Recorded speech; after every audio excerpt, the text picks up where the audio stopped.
Okay, for our third hand here, I wanted to quickly go over one more hero fold before we get into some hero calls. This one's pretty interesting, and I think I would stand by the analysis of the first two hands a bit more easily than this one. So I probably make a open under the gun that's minus EV. I think this is too loose. Players in the blinds aren't really marks, and there aren't any marks at this table at all, to be honest. So I think that this open was a mistake. No point justifying bad opens. We get an interesting flop. It's a flop that we have a lot of real equity and showdown value on, but we don't necessarily want to build a pot. And certainly four ways, I think continuing ranges are going to be pretty tight, and we should just treat it as a situation where, because continuing ranges are pretty tight, we don't want to be building a pot on the flop. And our hand plays pretty well as a check call. It's pretty deceptive. Often when a fourth heart comes, we could definitely get a bluff that we might not otherwise get if we had bet ourselves. So I check and call a bet from one player, the other two fold, and him betting into three other players on this flop has to be seen as a pretty strong action, I think, especially with the button behind him. I don't think he's doing this with pocket eights or worse, even with a heart. I don't think he's doing this with random ace queen of clubs. So I think in general he has a pretty strong range to bet in the first place.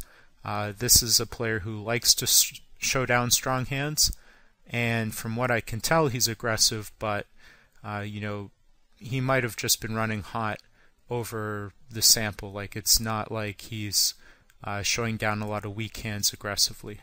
So bearing that in mind, I check and call, and certainly think check calling is defensible, but we shouldn't be super happy about our situation. And I turn the second nuts in a really interesting way, in that the combinations of the first nuts are pretty high.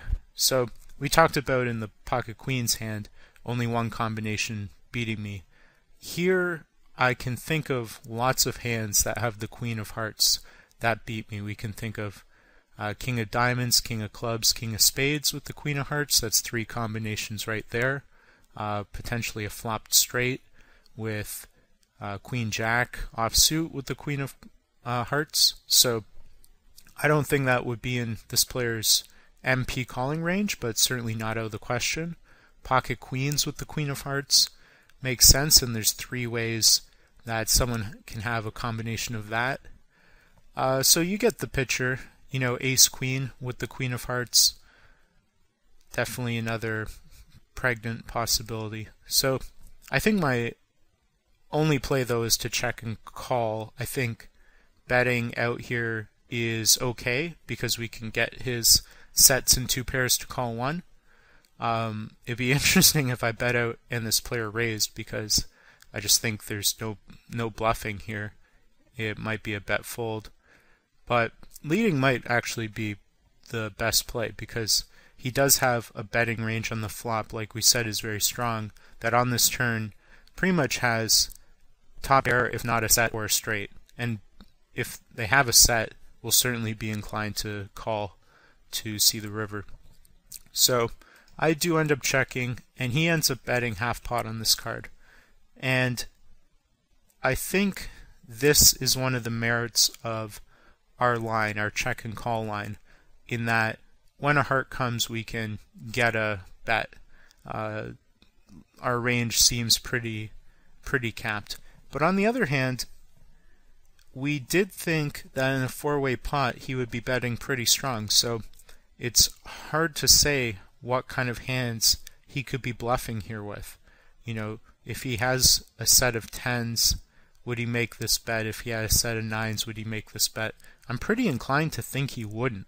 So I'm pretty inclined to think he would check back king queen, king jack, ace king, all those made hands that are behind us at this point in the hand. I don't think he's turning a lot of hands into bluffs here.